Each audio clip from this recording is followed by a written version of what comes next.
The son of incarcerated dancehall superstar Ninja Man killed by unknown assailants. Hi again and welcome. This is Links 007 TV News Report, and we'll be right back with the details to come.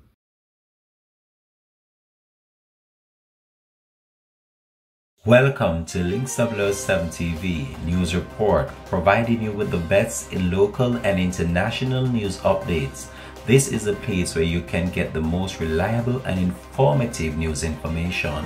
Links 007 TV News Report. Welcome back and thanks for joining us. This is Links 007 TV News Report.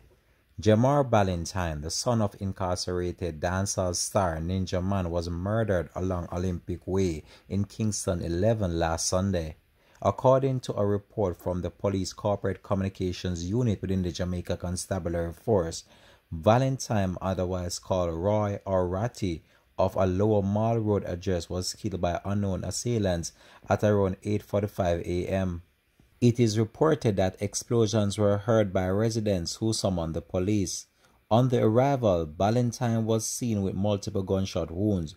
He was assisted to the hospital where he was pronounced dead on arrival.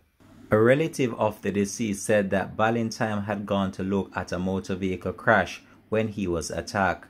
She stated that she did not know the reason for the shooting, but stated that the entire family is in mourning.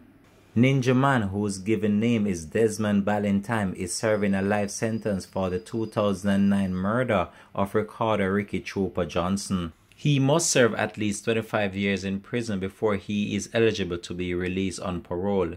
His son, Janelle, and co-convict Dennis Clayton will also have to serve 15 years behind bars before being eligible for parole.